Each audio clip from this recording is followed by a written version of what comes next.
Growing up in exile taught me many things. Most importantly, being free with a democratic mentality.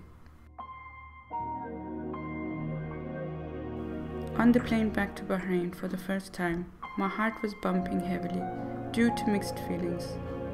Finally, after 20 years, I would be able to see the rest of my family. I would finally be able to see the country of my origin and feel that I'm no longer a foreigner. The King of Bahrain had promised real democracy and constitution.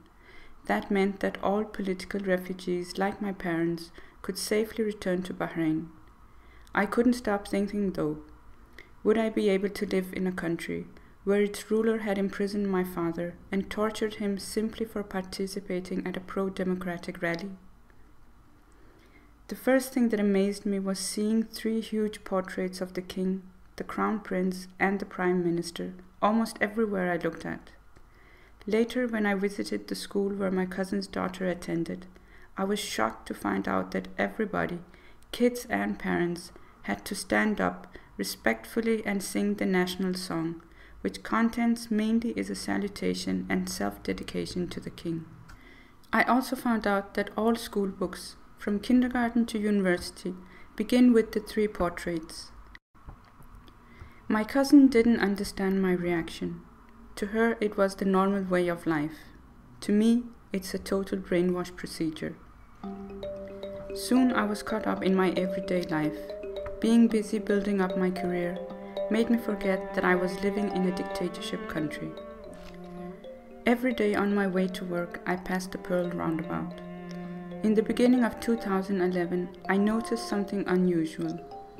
A hub of colorful tents, hundreds of Bahraini flags, and thousands of people were gathered at the roundabout every day and night. A big banner in the background saying, "We won't move until we get our rights." People of all ages, genders, sects, Sunnis, Shias, and communists, all stood behind the microphone and expressed their free opinions.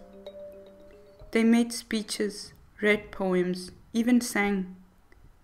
After 230 years of dictatorship, people had enough and demanded their freedom by peacefully demonstrating. 1 month later, I woke up one morning to the sound of people screaming on their rooftops. Hundreds of tanks and military people with heavy machine guns had entered Bahrain to silence the peaceful demonstrators. This is when the true ugly face of Al-Khalifa appeared to me. All that my dad had told me when I was a kid was true and even worse.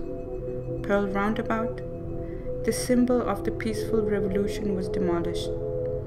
Over 100 men, women, and children were killed by either direct shotguns or under extreme torture.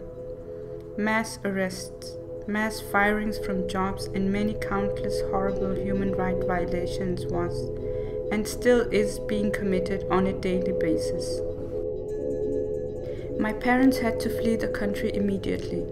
Many had been arrested at the airport on their way out. We were not allowed to enter the airport building and had to say our goodbyes in front of the security officers with machine guns. My dad looked at me and gave me a piece of folded paper. It was his handwritten will. I realized that I might never see my parents again. But I had to hold back my tears and emotions and act completely normal and say a very shallow goodbye and see you soon in order not to create a suspicious scene. That was the hardest thing I ever had to do. I couldn't keep silent about all the crimes I saw. I started expressing myself on Facebook. One of my friends warned me.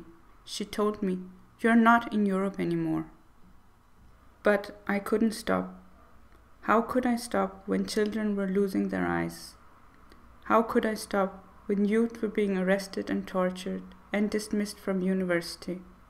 How could I stop when girls were being raped and made pregnant? How could I stop while watching the mothers, fathers, sisters, and brothers weep over a bruised dead body? No, I did not stop. It was against my humanity to keep silent. I was full of anger.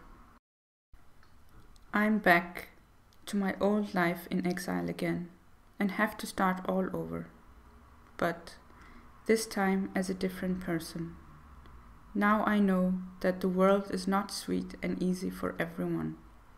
I have an important goal to reach in my life. I am a human rights activist, and I will never stop fighting for the rights of the oppressed people in Bahrain and all around the world.